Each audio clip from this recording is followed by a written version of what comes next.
Table application पे बहुत बहुत स्वागत है। कैसे हैं आप सब लोग? मैं उम्मीद करती हूँ कि आप सब लोग बहुत अच्छे होंगे और बहुत अच्छे से अपनी पढ़ाई भी कर रहे होंगे। एंड आप सभी का साइंस स्पेशल के इस न्यू बैच में बहुत बहुत स्वागत है। और जिन बच्चों ने एडमिशन ले लिया है उनका मोस्ट वेलकम, और जिन्होंने नहीं लिया उसका तो दोगुना मोस्ट वेलकम। यानी कि जिन्होंने एडमिशन नहीं लिया है वो साइंस स्पेशल का ये जो बैच है ये आपको कैरियरवेल एप्लीकेशन पे मिल जाएगा। आप इसको ज्वाइन कर सकते हैं। और बैच में इस साइंस स्पेशल के बारे में कुछ मैं स्टार्टिंग में आपके 5 मिनट लूंगी, उसके बाद अपनी आज से अपनी क्लास स्टार्ट हो जाएगी। बढ़िया तरीके से अपन पढ़ाई करेंगे। ये जो साइंस स्पेशल का बैच है ये आपको कैरियरवेल के एप्लीकेशन पे मिलेगा। इसमें बायोलॉजी और केमिस्ट्री वाला पार्ट जो है वो मैं पढ़ाऊंगी, फिजिक्स वाला पार्ट एज यू नो कि अंकुर सर पढ़ाने वाले हैं यहाँ पे। और ये जो साइंस स्पेशल का बैच है इस बैच में हम थ्योरी के साथ साथ आपको प्रैक्टिस भी यहां पर हम हर एक चैप्टर, जैसे कोई भी चैप्टर आपको पढ़ाया उसके फिर आप क्वेश्चंस की प्रैक्टिस भी करोगे चैप्टर वाइज भी, और फुल आपको जो भी सब्जेक्ट है उनके भी आपको क्वेश्चंस आपको टेस्ट सीरीज की एप्लीकेशन पे मिल जाएंगे। और साथ में आपको इस बैच में हम डाउट क्लास वगैरह सब कुछ जो भी आप जितना भी आपका वन स्टॉप सॉल्यूशन है ये साइंस स्पेशल का बैच। यानी कि साइंस में जो भी आपको प्रॉब्लम आ सकती है, जिस भी टाइप की प्रॉब्लम आ सकती है वो सारे यहां पर हम आपको डिस्कस करने वाले हैं यहाँ पे।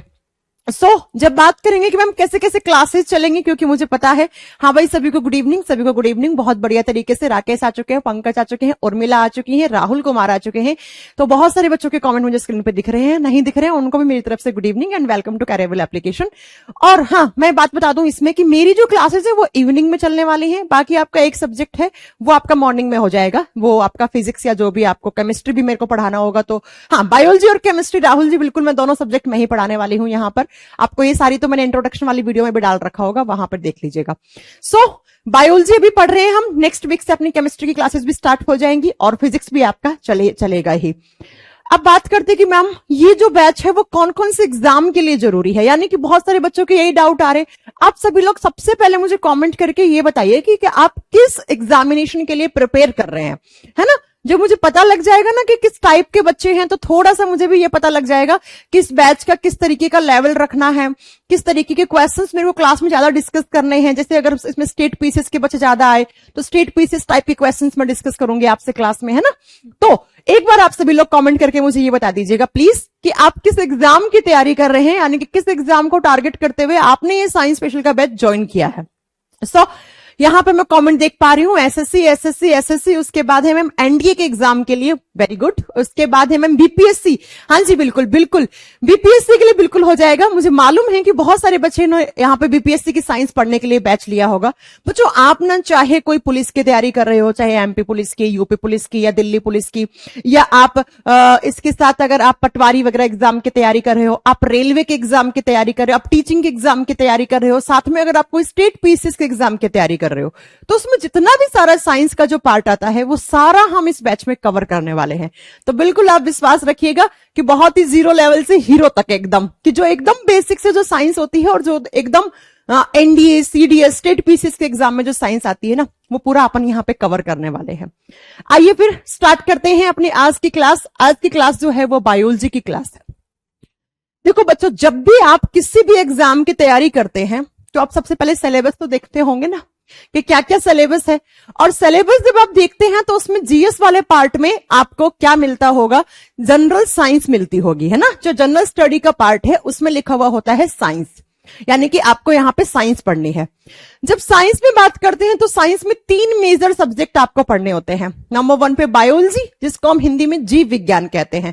नंबर 2 पे फिजिक्स, जिसको हम भौतिक विज्ञान कहते हैं। और नंबर 3 पे केमिस्ट्री, जिसको हम रसायन विज्ञान कहते हैं।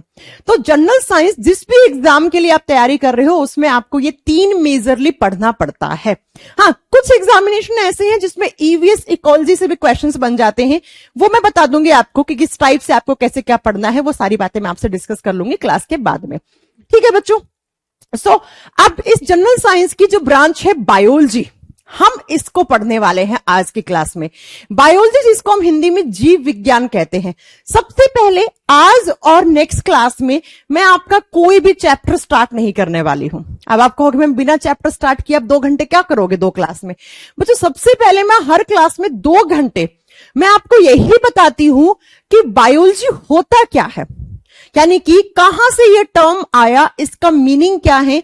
बहुत सारे बच्चे कहते हैं कि मैम साइंस हमें टफ लगता है। मैं पूछती हूँ क्यों लगता है, कि अरे बायोलॉजी तो इसलिए टफ लगता है, बायोलॉजी में टर्म्स ऐसे होते हैं, बहुत सारे शब्द ऐसे होते हैं जो मैम हम सुनते नहीं है और जो हमें बहुत ही डिफिकल्ट लगते हैं। तो ऐसे ही कुछ टर्म्स, टर्मिनोलॉजी और कुछ इंट्रोडक्शन वाला पार्ट हम 2 क्लास में पढ़ने वाले हैं, है ना। थोड़ी सी हम इस बायोलॉजी में क्या पढ़ते हैं, किस टाइप के क्वेश्चंस आते हैं, ये क्या सिलेबस है, क्या मैं आपको पढ़ाने वाली हूं, ये 2 क्लास में हम डिस्कस करेंगे। सबसे पहले जो बोर्ड पे आपका नाम लिखा हुआ है क्या, बायोलॉजी, जिसको हम हिंदी में जीव विज्ञान कहते हैं, ये टर्म कहां से आया, इसका मीनिंग क्या है। बच्चों जो बायोलॉजी टर्म की बात करते हैं तो बायोलॉजी जो है वो ग्रीक भाषा के 2 शब्द से बना हुआ है, BIOS plus logos, BIOS plus logos. और बायोस का मीनिंग होता है यहां पर लिविंग या लाइफ। बायोस का मीनिंग होता है लिविंग या लाइफ। लिविंग को हम हिंदी में क्या कहते हैं, सजीव, लाइफ यानी कि जीवन। और लोगोस का मतलब होता है यहां पर ओलॉजी यानी कि टू स्टडी, यानी कि बायोलॉजी जनरल साइंस या साइंस की वो ब्रांच है जिसमें हम लिविंग्स के बारे में पढ़ते हैं या हम लाइफ के बारे में पढ़ते हैं, जीवन के बारे में पढ़ते हैं। हम ये कह सकते हैं कि biology is the branch of science in which we study about the life of livings. जीव विज्ञान विज्ञान की वह शाखा है जिसमें हम लिविंग्स के बारे में स्टडी करते हैं, सजीवों के बारे में अध्ययन करते हैं। अब आपके दिमाग में क्वेश्चन आ रहा होगा, व्हाट इज लिविंग। यही तो पढ़ना है हमें आज की क्लास में और नेक्स्ट क्लास में कि लिविंग होता क्या है। जैसे अगर मैं इस रूम की बात करूं, मेरे स्टूडियो की बात करूं, मेरे स्टूडियो में मेरे सामने कैमरा है, इधर एसी लगा है, मेरे हाथ में मार्कर है, पीछे बोर्ड है और मैं हूं। एक यहां पर प्लांट रखा हुआ है, नेचुरल प्लांट रखा हुआ है, मैं आर्टिफिशियल की बात नहीं कर रही हूं। तो इस रूम में कितने यहां पर लिविंग है, एक मैं हूं और एक प्लांट है। बाकी एसी हो गया, मार्कर हो गया, रिमोट हो गया, टीवी हो गया, कैमरा हो गया, ये सारे क्या हैं, ये सारे नॉन लिविंग थिंग्स हैं, ये सब निर्जीव वस्तुएं हैं। यानी कि मैम आप सबसे पहले मुझे ये बताओ कि लिविंग क्या होता है। मैं बिल्कुल एक लाइन में और बेसिक भाषा में आपको समझा रही हूं। ऐसा साइंस कहती है कि लिविंग वही है जिसका बॉडी सेल से बना हुआ है, यानी कि कोशिका से बना हुआ है। इस पूरे यूनिवर्स में ऐसा कोई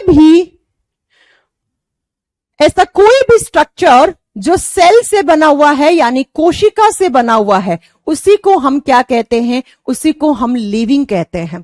और इन्हीं लिविंग्स के बारे में पढ़ना, इन्हीं लिविंग्स के कैरेक्टरिस्टिक्स के बारे में पढ़ना, इन्हीं सजीवों के लक्षणों के बारे में पढ़ना ही क्या है, के बारे में पढ़ना ही बायोलॉजी है, जीव विज्ञान है। जैसे मैंने आपको एग्जाम्पल दिया, इस रूम में एक मैं लिविंग हूं और दूसरा यहां पे जो प्लांट रखा हुआ है, नेचुरल प्लांट रखा हुआ है, वो लिविंग है। आपके चारों तरफ आप जहां पर भी हैं, एक बार आप दिमाग घुमा के सोचिए कि आपके घर में अगर गाय, भैंस, घोड़ा, बकरी, कुत्ता, बिल्ली है ना, ये सब है, ये आपके घर में ग्रीन प्लांट्स लगे हुए हैं, हरे पेड़ पौधे लगे हुए हैं, और आप, ये सब क्या हैं, ये सब लिविंग्स हैं। क्योंकि ये सब किससे बने हुए हैं, ये सब सेल से बने हुए हैं, यानी कि कोशिका से बने हुए हैं। अब मैम नॉन लिविंग किससे बनते हैं, तो आप पढ़ोगे केमिस्ट्री या फिजिक्स में कि इस यूनिवर्स में, इस ब्रह्मांड में ऐसी चीजें, ऐसी वस्तुएं जो किससे बनी हुई हैं, जो एटम से बनी हुई हैं, जो परमाणु से बनी हुई हैं, उनको हम नॉन लिविंग्स कहते हैं, उनको हम निर्जीव वस्तुएं कहते हैं। तो ये एटम हम यहां पे नहीं पढ़ने वाले हैं। यहां पे हम सिर्फ किसके बारे में बात करेंगे कि मैम बायोलॉजी साइंस का वो ब्रांच है जिसमें हमें सिर्फ और सिर्फ ऐसे स्ट्रक्चर्स के बारे में पढ़ना है, ऐसी संरचनाओं के बारे में पढ़ना है जो सेल से बनी हुई है, और जो सेल से यानी कोशिका से मिलकर बनी हुई है उसी को हम लिविंग कहते हैं। और इन्हीं लिविंग्स के बारे में हम साइंस की जिस ब्रांच में पढ़ते हैं उसी को हम बायोलॉजी कहते हैं, उसी को हम जीव विज्ञान कहते हैं। बच्चों पॉइंट इतना क्लियर हो गया होगा, बहुत ही बेसिक है, कुछ 5वीं क्लास से पढ़ते आ रहे हैं, कुछ नया नहीं पढ़ रहे हैं, राइट। अब आपके दिमाग में जो नेक्स्ट क्वेश्चन आना चाहिए बच्चों, वो ये आना चाहिए कि ma'am what is a living. जैसे मैंने आपसे पूछा व्हाट इज ए लिविंग, सजीव क्या है, तो मुझे पता है आप में से बहुत सारे बच्चे यही बोलेंगे कि मैम आपने बता तो दिया, जिसका बॉडी सेल से मिलकर बना हुआ हो उसको हम लिविंग कहते हैं, है ना, उसको हम लिविंग कहते हैं। फॉर एग्जाम्पल मैं कुछ नाम लिख रही हूं, प्लीज आप लोग मुझे बताएंगे कि इसमें से कौन सा नॉन लिविंग है। जैसे मैंने एग्जाम्पल लिखा, यहां पे मैं लिविंग्स के एग्जाम्पल लिख रही हूं। पहला एग्जाम्पल है यहां पे प्लांट्स, सारे प्लांट्स का मतलब है ऑल ग्रीन प्लांट्स, सभी हरे पेड़ पौधे। दूसरा मैं लिख रही हूं एनिमल्स, एनिमल्स का मतलब होता है बच्चा जानवर। दूसरा एनिमल्स का मतलब जानवर, कुत्ता बिल्ली घोड़ा बकरी हम लोग। अरे मैम हम लोग थोड़ी ना एनिमल है, हम लोग थोड़ी ना जानवर है। बच्चों हमारा जो किंगडम है ना वो एनिमेलिया ही किंगडम है। हमारा जब क्लासिफिकेशन हुआ था तो हम लोग भी वहीं पे रखे गए थे जहां पर गाय भैंस घोड़ा बकरी सब है। हमारा जो मेजर किंगडम है that is animalia kingdom, animal kingdom. हाँ वो बात अलग है कि आगे चलकर हम मैमल्स कहलाए, हम स्तनधारी, आगे कैटेगरी में हम कहां चले गए, मैमल्स में चले गए।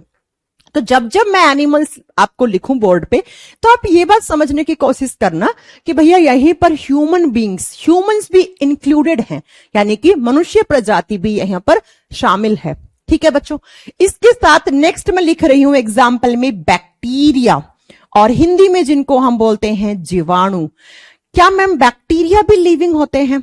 यस, मैंने जब लिविंग्स का एग्जाम्पल लिखा है तो मैंने बिल्कुल यहां पे लिखा है कि बैक्टीरियाज भी क्या होते हैं, लिविंग्स होते हैं।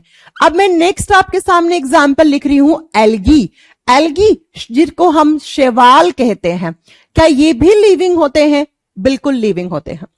नेक्स्ट मैं लिख रही हूं बच्चा आपका फंगी, फंगी जिसको हम हिंदी में कवक या फफूद कहते हैं, क्या ये लिविंग होते हैं? आप सब लोग मुझे बताएंगे। एंड नेक्स्ट लास्ट एग्जाम्पल मैं लिख रही हूं वायरस, जिसको हम विषाणु कहते हैं, और आप सब जानते हैं वायरस नाम से तो बहुत अच्छे से वाकिफ हैं, है ना। 2019 के बाद तो गांव गांव में सब लोग जानते हैं कि भाई वायरस नाम की कोई चीज होती है। अब मुझे आप ये बताओ कि मैंने जितने सारे एग्जाम्पल लिखे हैं उसमें से कौन सा एक नॉन लिविंग है, जो लिविंग नहीं है? देखो बच्चों ध्यान से सुनिएगा, plants, animals, bacterias, algae, fungus, ये सब क्या होते हैं? दे ऑल आर लिविंग्स, ये सब सजीव हैं। और सजीव होने के लिए क्या कैटेगरी होनी चाहिए? हम लिविंग किसको बोलते हैं? जिसका बॉडी किससे बना हुआ है? जिसका बॉडी सेल से बना हुआ है, कोशिका से बना हुआ है। इसका मतलब मैम ये सारे के सारे ऑर्गेनिजम्स हैं, ये सारे के सारे जीव हैं, ये किससे बने हुए हैं? ये सेल से बने हुए हैं। लेकिन बच्चा जब बात करते हैं वायरस की, वायरस में कोई भी सेल नहीं होती है, इसलिए हम वायरस को बोलते हैं एसेल्यूलर, एक कोशिकीय। यहीं से आपके क्वेश्चन स्टार्ट हो गए हैं। कहने को ये बायोलॉजी का इंट्रोडक्शन चल रहा है, लेकिन इस इंट्रोडक्शन से बतेरे क्वेश्चन बनेंगे। समझ में आ रही है ना चीजें? पंकज जी कह रहे हैं आप अपना नाम बताइए। पंकज जी मेरा नाम काजल है और मैं आपको बायोलॉजी और केमिस्ट्री पढ़ाने वाली हूं इस बैच के अंदर। ओके पंकज जी, और भी इसके अलावा कुछ पूछना हो तो आप पूछ सकते हैं मेरे से। ठीक है, अभी आप नहीं जानते होंगे, लेकिन जब आप 2-3 क्लास कर लेंगे मेरे से तो आई एम श्योर आप बहुत अच्छे से जान जाएंगे मुझे। ठीक है बच्चों, बात समझ में आई मेरी कि वायरस क्या होते हैं? वायरस को हम कहते हैं एसेल्यूलर, यानी कि अकोशिकीय। इसके अंदर किसी भी टाइप की सेल नहीं होती, और जिसमें सेल नहीं होती उसको हम लिविंग बोल सकते हैं क्या? नो बच्चों, उसको हम लिविंग नहीं बोल सकते। अब आपके माइंड में नेक्स्ट क्वेश्चन यही आ रहा होगा कि मैम ये बताइए तो हम वायरस को फिर बायोलॉजी में क्यों पढ़ते हैं? आना चाहिए ना। हमने ऊपर क्या लिखा? हमने लिखा कि बायोलॉजी ऐसी ब्रांच है जिसमें हम किसके बारे में स्टडी करते हैं? लिविंग्स के बारे में स्टडी करते हैं। इसका मतलब हम बायोलॉजी में plants, animals, bacterias, algae, fungi सब पढ़ने वाले हैं, बिल्कुल पढ़ने वाले हैं हम। और हम वायरस भी पढ़ते हैं बायोलॉजी में। क्यों पढ़ते हैं फिर वायरस को हम यहां पे? बच्चों मेरी बात को बहुत ध्यान से सुनना। वायरस भले ही लिविंग नहीं होते हैं, वायरस सजीव नहीं होते हैं, लेकिन वायरस ना जब कभी किसी होस्ट सेल में चले जाते हैं, जब कभी किसी होस्ट सेल का मतलब है कोई पोषिता कोशिका, यानी कि ऐसी सेल जिसके अंदर जाकर वो अपना लालन पोषण करना शुरू कर देता है, उसको हम होस्ट सेल कहते हैं। वायरस को जैसे ही कोई होस्ट सेल मिलती है, अब ये होस्ट सेल का मीनिंग क्या है?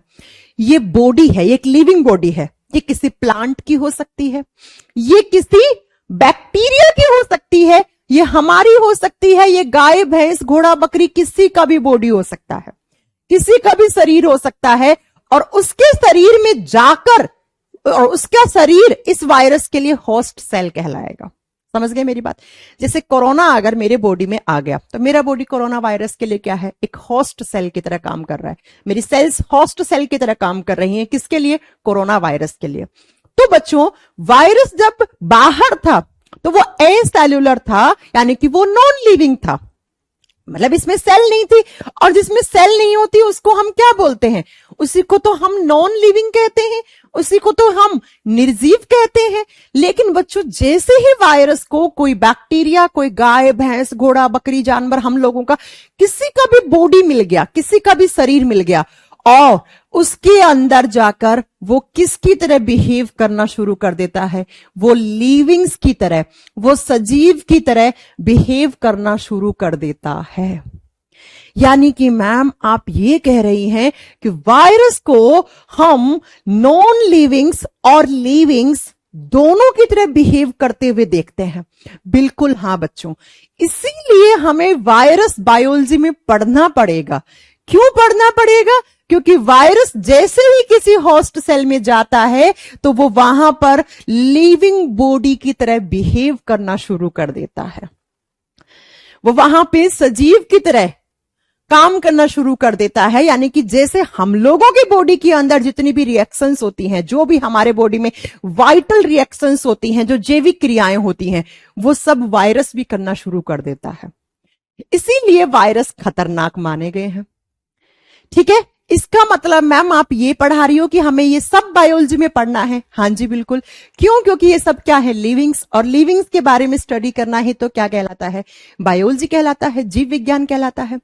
अब जरा नेक्स्ट क्वेश्चन हमारा इस स्लाइड से क्या बन गया? आपसे पूछ ले कि एसेल्युलर ऑर्गेनिज्म कौन है? एक अकोशिकीय जिसमें सेल नहीं होती है, वो कौन है? आप बताओगे वो वायरस है।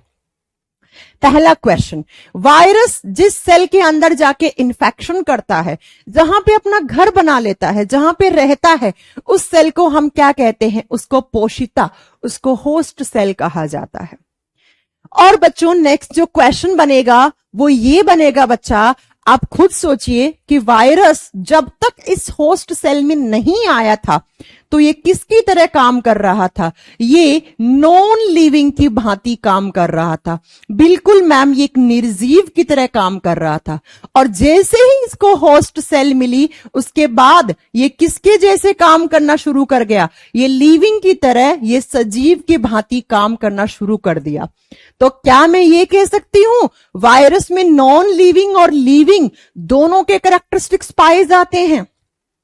वायरस निर्जीव और सजीव दोनों की भांति काम कर सकता है? यस मैम, आप बोल सकते हो। इसका मतलब virus is the connecting link between non living and living, यानी कि वायरस को योजक कड़ी माना गया है।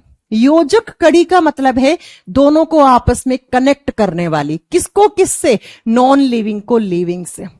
और ये बिल्कुल कांस्टेबल लेवल के एग्जाम का क्वेश्चन बनता है बच्चा। एसएससी जीडी में पूछा हुआ क्वेश्चन है कि हम किसको नॉन लिविंग और लिविंग के बीच की कनेक्टिंग लिंक मान देते हैं? कनेक्टिंग लिंक मतलब कनेक्ट करने वाला दोनों को। तो आप बताओगे वायरस को मान देते हैं। अब नेक्स्ट जो आपके दिमाग में क्वेश्चन आना चाहिए था वो ये आना चाहिए था, मैम वायरस में सेल तो होती नहीं है, फिर ये लिविंग की तरह काम करना कैसे शुरू कर देता है?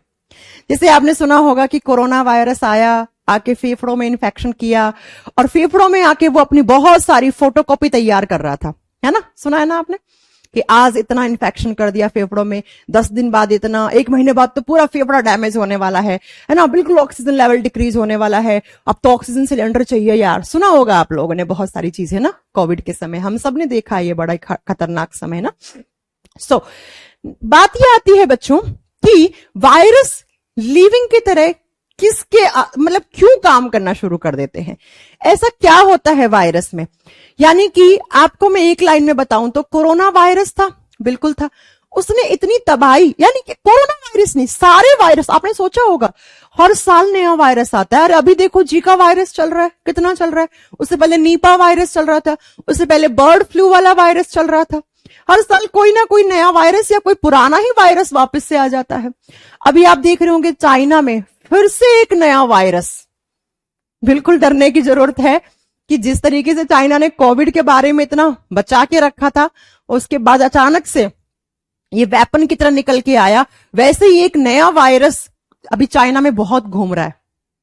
मैं बात करूंगी किस टाइप का वायरस, इसकी कंपैरिजन किससे कर रहे हैं, अभी बताएंगे आपको, उसके लिए एक अलग से सेशन ले लेंगे, इसमें पढ़ने की जरूरत नहीं है।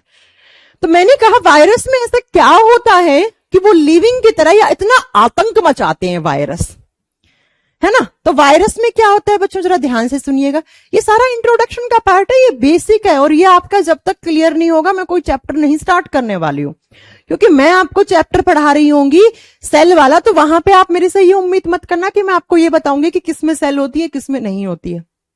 इंट्रोडक्शन का मीनिंग ही यहां पे ये है 2 क्लास लेने का, कि भैया आपको ये समझ में आ जाए कि कुछ टर्म्स हैं, कुछ बेसिक होता है बायोलॉजी का जो तो हर एक बच्चे को पता होना चाहिए।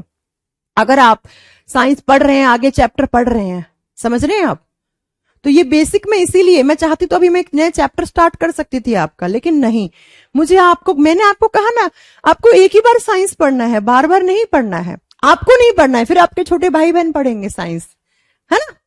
तो मेरा वही उद्देश्य है कि मैं इस तरीके से आपको पढ़ाऊं कि उसके बाद आपको वापस से पढ़ने की रिक्वायरमेंट ना लगे, है ना। चलिए सुनो, मैंने कहा कि वायरस किस चीज की वजह से इतना आतंक मचाते हैं। बच्चों जब भी हम एक कॉमन वायरस की बात करते हैं ना, तो वायरस 2 चीजों से बना हुआ होता है, ध्यान से सुनना।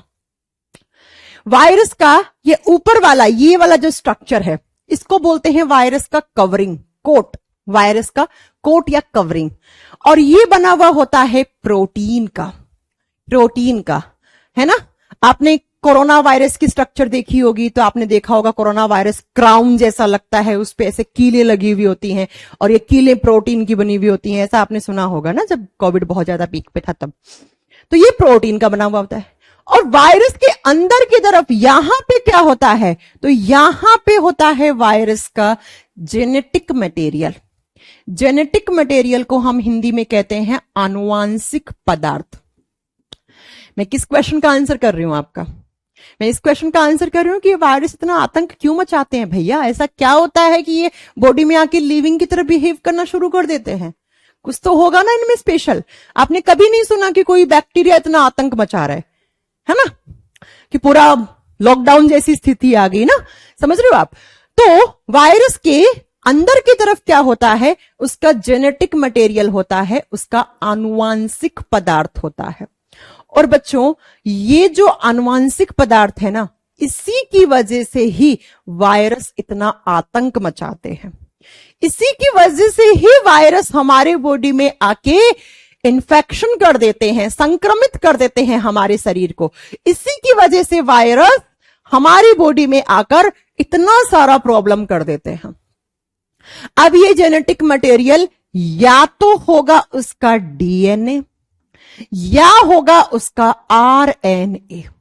अब आपको इनकी फुल फॉर्म पे नहीं जाना है, वो हम आगे पढ़ाएंगे आपको बहुत डिटेल में। दोनों नहीं हो सकते, मैंने बोला आइदर डीएनए और आरएनए, यानी कि एक वायरस में डीएनए आरएनए दोनों नहीं हो सकते, फिर तो वो बस खत्म कहानी। किसी वायरस में डीएनए होगा, किसी में आरएनए होगा। जैसे मैं आपको कोरोना वायरस की बताऊं, corona virus is RNA virus, ये आरएनए वायरस था, ठीक है। और इसी डीएनए और आरएनए की ही हेल्प से ये इतना आतंक मचाते हैं। यानी कि कोरोना वायरस जैसे ही मेरे बॉडी में आया, मेरे लंग्स में जाएगा, और लंग्स में जाने के वजह जाकर क्या करेगा, इसी आरएनए की हेल्प से अपनी बहुत सारी फोटोकॉपीज तैयार कर लेगा, अपनी फोटोकॉपी मशीन लगा लेगा अंदर ही, और बहुत सारी फोटोकॉपी तैयार करके अपने जैसे बहुत सारे वायरस बना के और मेरे पूरे लंग्स को डैमेज करना शुरू कर देगा। ठीक है बच्चों, तो आपको समझ में आ गया, कोई भी वायरस है वो दो चीजों का बना हुआ होता है, एक प्रोटीन से और दूसरा उसका जेनेटिक मटेरियल। और इसी जेनेटिक मटेरियल की हेल्प से ही वो किसी भी होस्ट सेल में जाके लिविंग्स की तरह बिहेव करना शुरू कर देता है।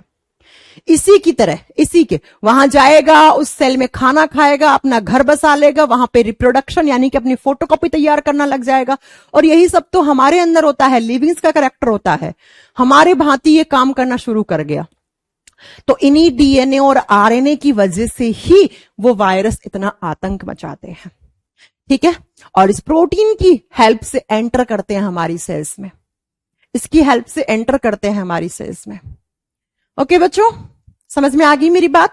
यहां तक मैंने क्या पढ़ाया, 5 मिनट में रिवाइज करती हूं। मैंने कहा बायोलॉजी साइंस की वो ब्रांच है जिसमें हम लिविंग्स के बारे में पढ़ते हैं। लिविंग्स कौन कौन होते हैं? प्लांट्स, बैक्टीरिया, उसके साथ आपको बताना है एल्गी, फंगस एंड जितने भी सारे ऑल टाइप्स ऑफ एनिमल्स। लेकिन बच्चा हम यहां पे वायरस भी पढ़ेंगे। वायरस क्यों पढ़ेंगे मैम? क्योंकि virus is the connecting link between non living and living.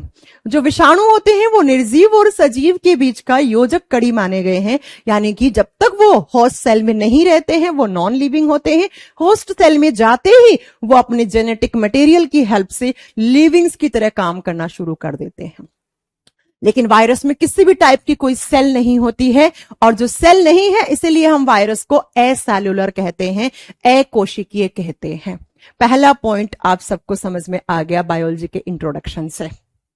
Okay, चलें अब नेक्स्ट आगे चलें।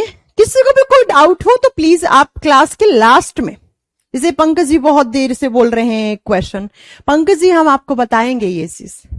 पंकज जी का क्वेश्चन है, वैसे आप लोग आंसर कर सकते हो। पंकज जी क्वेश्चन पूछ रहे हैं कि मैम बैक्टीरिया दिखते तो नहीं है, फिर लिविंग क्यों है? ओ बाबा, बैक्टीरिया दिखे ना दिखे, लेकिन बैक्टीरिया होते तो है ना, बैक्टीरिया सेल से बने तो है ना, तो हमें लिविंग तो बोलना पड़ेगा।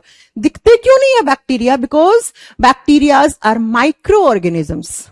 वो इतने सूक्ष्म जीव होते हैं, उनको देखने के लिए आपके पास इलेक्ट्रॉन माइक्रोस्कोप होना चाहिए। बैक्टीरिया दिखते हैं, मैम ने बहुत बार देखे हैं, है ना, लेकिन देखने के लिए आपके पास इलेक्ट्रॉन माइक्रोस्कोप होना चाहिए। इस कमरे में हजारों बैक्टीरिया हो सकते हैं, लेकिन अभी मुझे नहीं दिख रहे, नग्न आंखों से बैक्टीरिया नहीं दिखते हैं, बिकॉज वो बहुत स्मॉलर साइज के होते हैं। ठीक है पंकज जी, सब पढ़ाएंगे हम आपको आगे।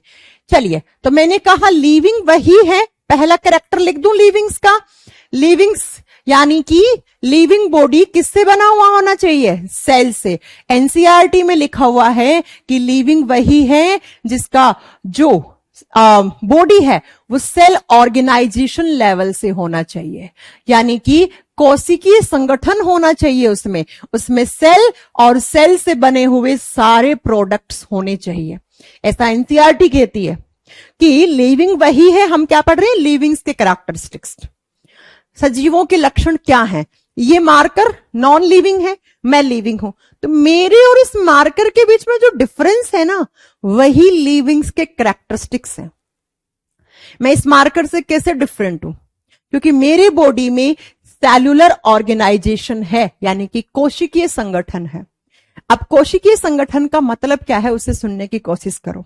यानी कि कोई भी लिविंग बॉडी है, उसमें सबसे पहला जो स्ट्रक्चर बनता है उसको हम सेल यानी कि कोशिका कहते हैं।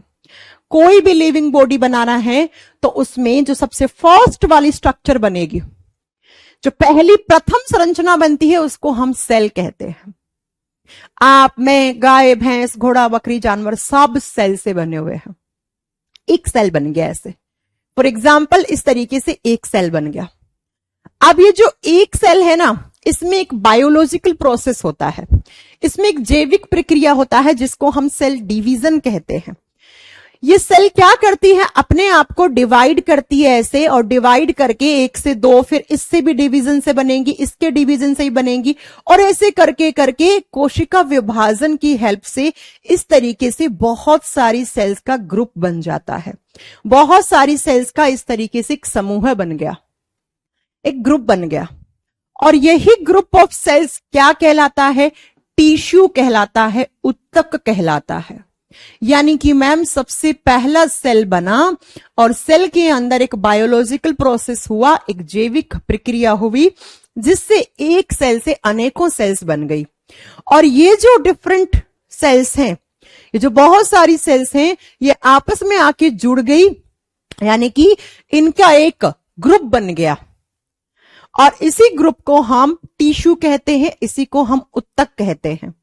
अब नेक्स्ट क्या होता है, जैसे टिश्यूज बने तो टिश्यूज की एक लेयर, जैसे सेम टिश्यूज हैं, उनकी स्ट्रक्चर एक जैसी है, उनकी संरचना एक जैसी है, काम भी एक जैसे करते हैं, तो इधर चले गए।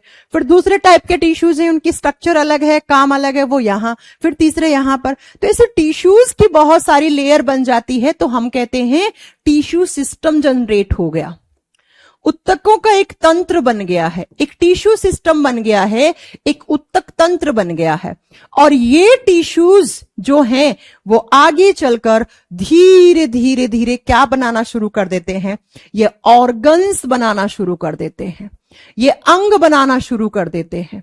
ऑर्गन्स जैसे आपके हाथ, कान, पैर, गला, लीवर, पैनक्रियास, किडनीज, है ना, हार्ट, एक्सेट्रा एक्सेट्रा, सारे ऑर्गन्स बन गए।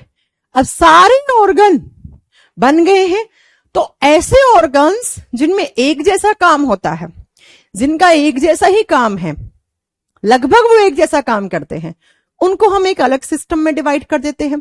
फिर दूसरे ऑर्गन्स जिनमें लगभग एक जैसा काम होता है, उनको हम अलग सिस्टम में, यानी कि ऑर्गन्स, सिमिलर ऑर्गन जिनमें सिमिलर से फंक्शन होते हैं, उसको हम ऑर्गन सिस्टम कह देते हैं, उसको हम अंग तंत्र कह देते हैं।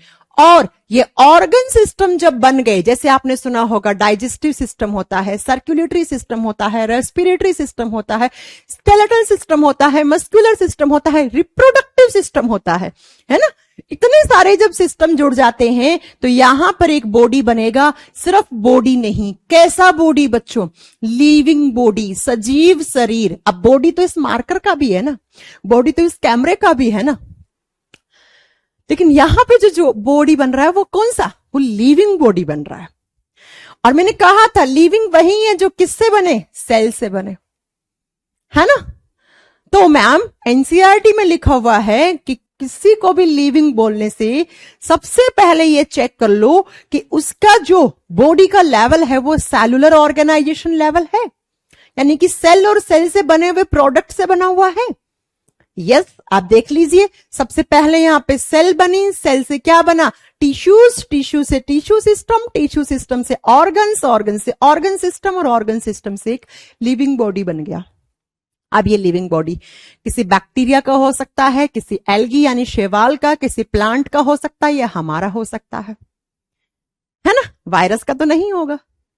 अब समझ में आ गया होगा, वायरस का तो नहीं होगा, क्योंकि वायरस में तो सेल ही नहीं बनी, है ना। इसलिए वायरस को हम क्या बोल देते हैं, एसेलुलर बोल देते हैं हम। समझ में आ गई पहली बात। हाँ जी मैम, हम लिविंग्स के कैरेक्टरिस्टिक्स पढ़ रहे हैं, मैं 10 कैरेक्टर पढ़ाऊंगी।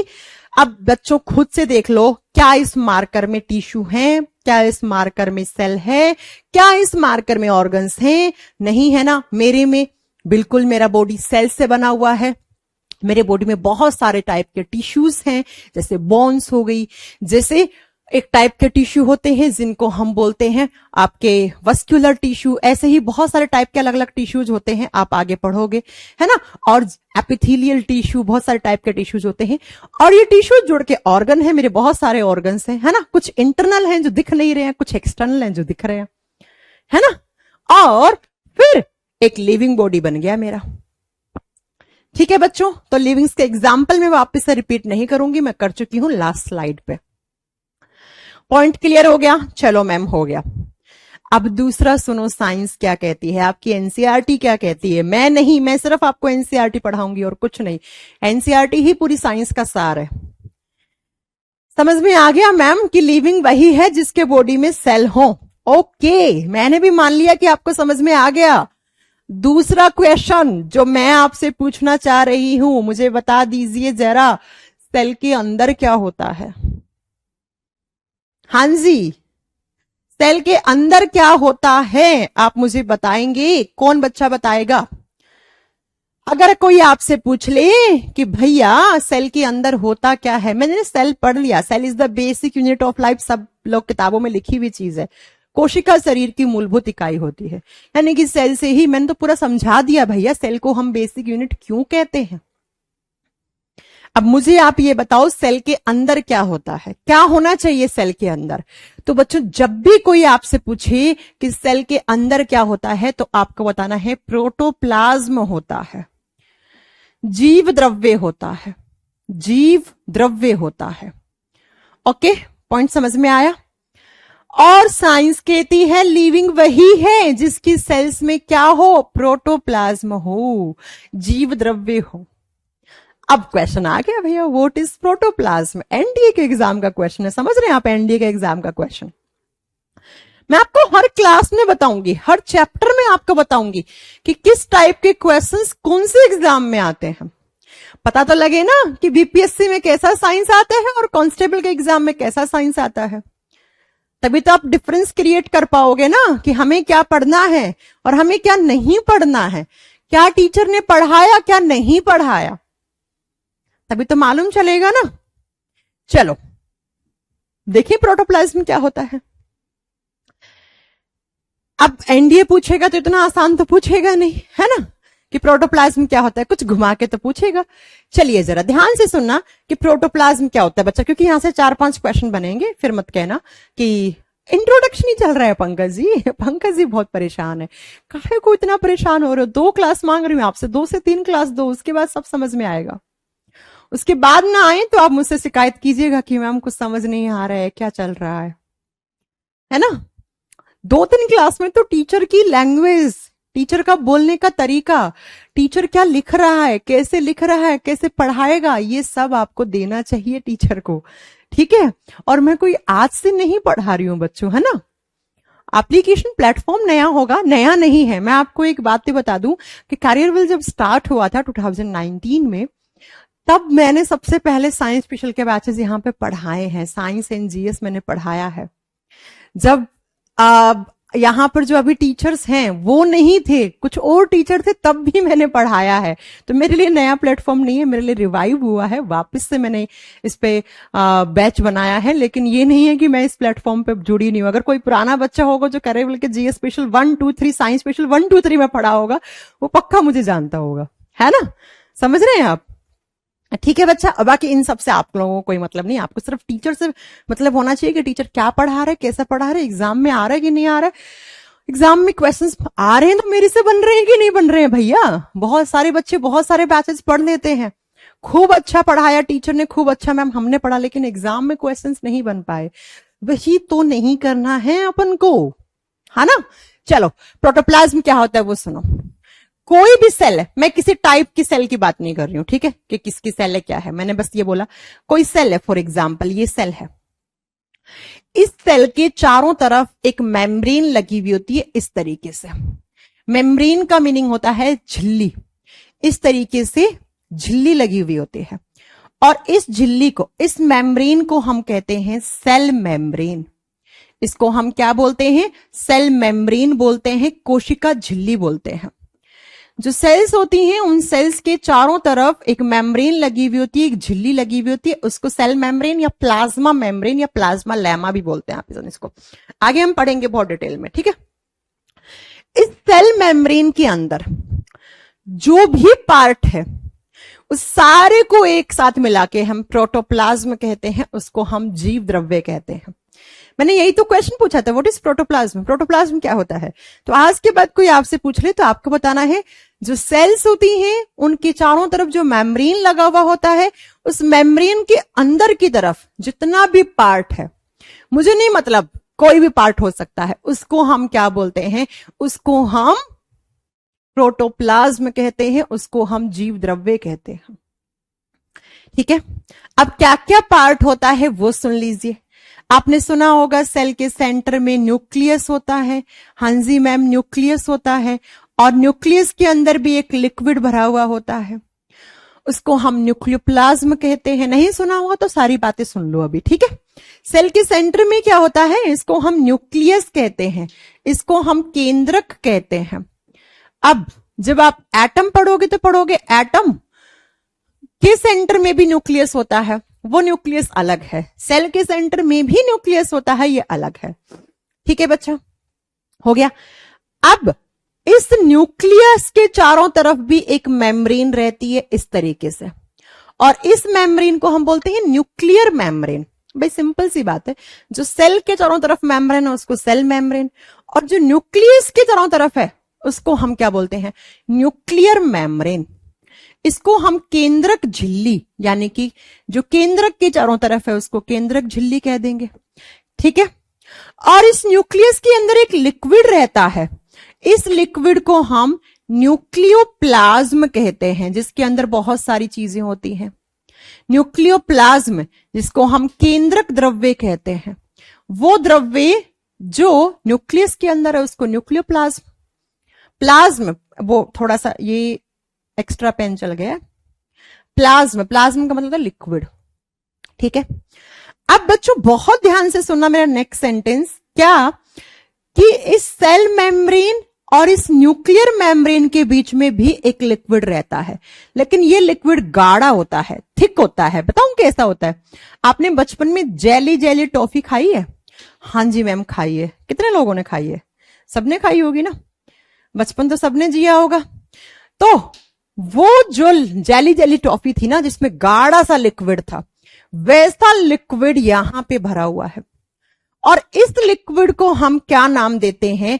इसको हम साइटोप्लाज्म कहते हैं। इसको हम साइटोप्लाज्म कहते हैं, यानी कि कोशिका द्रव्य कहते हैं। मैम बहुत कंफ्यूजन हो रहा है, कितने सारे नाम लिख दिए आपने। अरे भैया कुछ नहीं लिखा, जो सेल के चारों तरफ membrane that is cell membrane, जो न्यूक्लियस के चारों तरफ मेम्ब्रेन है दैट इज न्यूक्लियर मेम्ब्रेन, केंद्रक झिल्ली। जो न्यूक्लियस के अंदर लिक्विड है वो न्यूक्लियोप्लाज्म, और जो न्यूक्लियस के बाहर और सेल मेम्ब्रेन के बीच में है गाढ़ा सा लिक्विड, किसके जैसा? थिक लिक्विड, मोटा लिक्विड, किसके जैसा? जेली जेली टॉफी जैसा। वो क्या हो गया? वो साइटोप्लाज्म हो गया। और इस साइटोप्लाज्म में क्या रहते हैं? इस साइटोप्लाज्म में देखिए यहां पर मान लो माइटोकॉन्ड्रिया हो गया, ऐसे है ना। यहां पे मान लो आप राइबोसोम्स हो गए, ऐसे बहुत सारे राइबोसोम्स पड़े हैं। यहां पर पड़ा है आपका लाइसोसोम, इस तरीके से एक बैग जैसी स्ट्रक्चर लाइसोसोम पड़ा है। यहां पर पड़ा होगा प्लास्टिड, क्लोरोप्लास्ट सुना होगा आपने। ये सब क्या है? ये सब जो मैं नाम ले रही हूं ये सब होते हैं बच्चा सेल ऑर्गेनेलीज।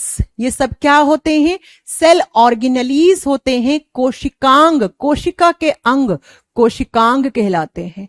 सेल ऑर्गेनेलीज जो सेल के अंदर है। तो मैंने कहा था प्रोटोप्लाज्म क्या होता है, उसी चीज को मैं आपको समझाने की कोशिश कर रही हूं। किताब में लिखा हुआ होता है कि सेल मेम्ब्रेन के अंदर जितना भी पार्ट है वो प्रोटोप्लाज्म है।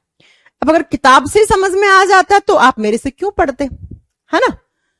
अब मैं आपको ये बता रही हूं कि इस सेल मेम्ब्रेन के अंदर होता क्या है। तो बच्चों आप बोर्ड पे देख लो, ये सारा पार्ट सेल मेम्ब्रेन के अंदर ही होता है। ये सब कुछ ही तो कहां पे है? सेल मेम्ब्रेन के अंदर है। अब क्या क्या, अब क्या क्या, तो सुनो, प्रोटोप्लाज्म किस किस चीज से मिलकर बना हुआ होता है? प्रोटोप्लाज्म के दो पार्ट हैं। यहां से एनडीए ने क्वेश्चन पूछा, मैंने कहा ना इतना आसान क्वेश्चन थोड़ी आ जाएगा एग्जाम में। प्रोटोप्लाज्म यानी कि जीव द्रव्य जो है वो कौन कौन सी चीज से मिलकर बना हुआ है?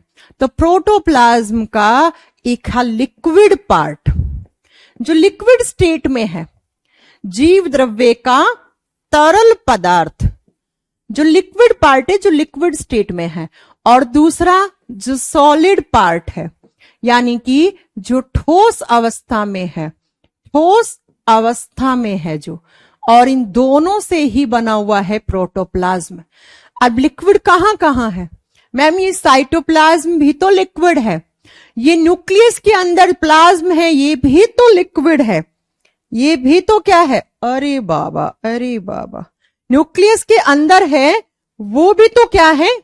न्यूक्लियर, न्यूक्लियोप्लाज्म तो पूरा खराब कर दिया, आ गया। चलो हाँ जी, तो मैंने कहा इस न्यूक्लियस के अंदर है वो भी तो लिक्विड है ना, तो दो टाइप का लिक्विड हो गया।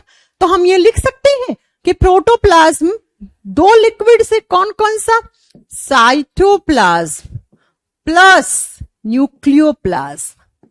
हिंदी में क्या था? साइटोप्लाज्म को हमने कोशिका द्रव्य बोला, और न्यूक्लियोप्लाज्म को हमने क्या बोला, केंद्रक द्रव्य, है ना बच्चों। दो टाइप का द्रव्य हो गया, एक केंद्रक में जो है और दूसरा कौन सा, जो सेल के अंदर है। अब सेल में कहां है मैं लोकेशन बता चुकी हूं। और सॉलिड पार्ट कौन सा, तो बच्चा आप बताएंगे जो सॉलिड स्टेट में रहते हैं उनको हम सेल ऑर्गेनेलीज कहते हैं, जैसे mitochondria, ribosome, lysosome, endoplasmic reticulum, plastid, Golgi bodies, etcetera etcetera. अब आपके बोर्ड पे डेफिनेशन है, प्रोटोप्लाज्म किस किस से मिलकर बना हुआ होता है, सुनना जरा ध्यान से। Protoplasm cytoplasm plus nucleoplasm plus cell organelles is equal to protoplasm. Protoplasm यानी कि जीव द्रव्य में ये तीन मेन कंपोनेंट्स होते हैं। कुछ बुक्स में यहां पे न्यूक्लियस लिखा हुआ मिलेगा, मैंने न्यूक्लियोप्लाज्म ले लिया है कि न्यूक्लियस के अंदर जो कंपोनेंट्स हैं वही तो यहां पे आएंगे, तो वो न्यूक्लियोप्लाज्म में ही होते हैं, ठीक है। तो प्रोटोप्लाज्म इन तीन चीजों से मिलकर बना हुआ होता है।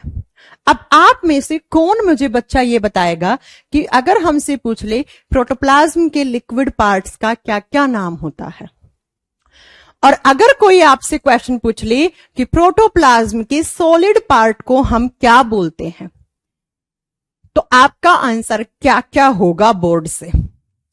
यही क्वेश्चन है एग्जाम के, ठीक है। ये साइटोप्लाज्म और न्यूक्लियोप्लाज्म क्या है, liquid part, and cell organelles क्या है, सॉलिड पार्ट। तो बच्चों साइंस कहती है कि लिविंग वही है जिसमें सेल है, और सेल के अंदर क्या होना चाहिए, प्रोटोप्लाज्म होना चाहिए, यानी कि ये सब पार्ट्स होने चाहिए, तभी हम उसको लिविंग बोलेंगे, तभी हम उसको सजीव बोलेंगे। तो आपने लिविंग्स के दो करैक्टर पढ़ लिए। इस मार्कर में सेल नहीं है, मेरे बॉडी में सेल है। आप इतना सा नाखून उसको उखाड़ के इलेक्ट्रॉन माइक्रोस्कोप पे रख लो, आपको हजारों सेल्स दिख जाएंगी इसमें। और मेरी सेल्स के अंदर क्या दिखेगा, ये सब दिखेगा। इसकी सेल्स ही नहीं है तो सेल में ऐसा कुछ दिखेगा ही नहीं, ठीक है। इसीलिए हमने लिविंग बोला, ठीक है। तो दो कैरेक्टर आपको समझ में आ गए आज की क्लास में कि लिविंग वही है जिसके बॉडी में सेल्स हैं, यानी कि सेलुलर ऑर्गेनाइजेशन होना चाहिए। लिविंग के एग्जाम्पल बता दिया, वायरस क्यों नहीं है लिविंग, और वायरस को क्या बोलते हैं, किस तरीके से वायरस आतंक मचाते हैं हमारे बॉडी में आके, क्यों वायरस इतना ज्यादा इन्फेक्शन करते हैं, सब कुछ बात बता दी मैंने आपको। और दूसरा, प्रोटोप्लाज्म से होने वाले सारे क्वेश्चंस बता दिए। समझ में आ गई बात। अब हम तीसरा कैरेक्टर पढ़ेंगे कि भैया हम किसको कहते हैं लिविंग। लिविंग के लिए क्या मैम दो ही लक्षण काफी हैं कि सेल और प्रोटोप्लाज्म होना चाहिए, ना ना ना ना। तीसरा, थर्ड, कि भाई लिविंग हम किसको बोलेंगे, हम लिविंग्स किसको बोलेंगे, तो आप बताओगे लिविंग बॉडी के अंदर होनी चाहिए मेटाबॉलिज्म। मेटाबॉलिज्म होना चाहिए। मेटाबॉलिज्म का मतलब होता है चापचय, यानी कि लिविंग बॉडी वही है जिसके बॉडी में मेटाबॉलिज्म हो रहा है, जिसमें मेटाबॉलिज्म हो रहा है। बहुत बार आपने अक्सर ये मेटाबॉलिज्म टर्म सुना होगा ना। कितने बच्चों ने सुन रखा है मुझे कमेंट करके बताइएगा एक बार स्क्रीन पे। क्या होता है मेटाबॉलिज्म, बोलते ना मेटाबॉलिक रेट गड़बड़ाई हुई है यार आजकल तो मेरी, है ना, सुना होगा आपने। डॉक्टर बोलता है मेटाबॉलिज्म ठीक कीजिए अपना, खान पान सुधारिए, खान पान की टाइमिंग सुधारिए, ऐसे बहुत सारे सेंटेंस सुने होंगे। ठीक है बच्चों, तो मेटाबॉलिज्म हम नेक्स्ट क्लास में पढ़ेंगे, what is metabolism. Next class में बाकी के 7 कैरेक्टर करने की कोशिश करेंगे पूरे। अब मुझे बताओ आज की क्लास से कोई डाउट है क्या। मैंने कहा था ना लास्ट में क्लास में 5 मिनट में आपके डाउट लूंगी, लेकिन जब मैं पढ़ा रही होती हूँ तब मैं कमेंट्स नहीं देखती हूँ, क्योंकि अगर मैं कमेंट्स देखने लग जाऊंगी तो बच्चों फिर कैसे काम चलेगा, फिर मैं पढ़ा ही नहीं पाऊंगी। एक टाइम पे तो एक ही काम कर पाऊंगी ना। कोई भी डाउट हो, किसी भी टाइप का डाउट हो, आप मुझे कमेंट करके बताइएगा, मैं आपका सारा डाउट रिप्लाई करूंगी। ओके, आपका टाइम होता है अब स्टार्ट। ठीक है भाई, अनन्या कुमारी कह रही हैं कि मैम आप बहुत अच्छा पढ़ाती हैं, सब कुछ समझ में आ रहा है। अनन्या अभी तो कुछ पढ़ाया ही नहीं है, अभी तो जस्ट, मैं तो इसको डेमो भी नहीं बोल सकती, मैं तो इसको ट्रेलर भी नहीं बोल सकती, मैं तो इसको टीजर भी नहीं बोल सकती। अभी तो कुछ नहीं पढ़ाया है, अभी धीरे धीरे पढ़ाएंगे। अभी तो हम चैप्टर स्टार्ट नहीं किया है, अभी तो हमने आपको सिलेबस भी नहीं बताया है, सब करेंगे धीरे धीरे। लेकिन ठीक है, नो डाउट, नो डाउट।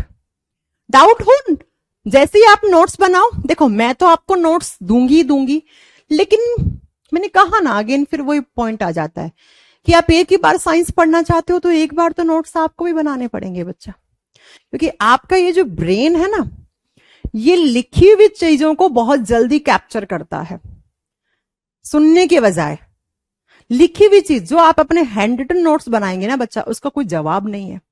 बहुत बार आप देखते हो, आप मैथ्स की कैलकुलेशन नहीं कर पाते हो तो क्या उसको दिमाग में सोच के कर लेते हो कैलकुलेशन? नहीं ना, उसकी प्रैक्टिस करनी पड़ती ना, उसकी लिख के आप कैलकुलेशन करते हो ना उसकी, और फिर वो कैलकुलेशन हमेशा के लिए याद हो जाता है, फॉर्मूला लगा के करते हो तो। क्यों?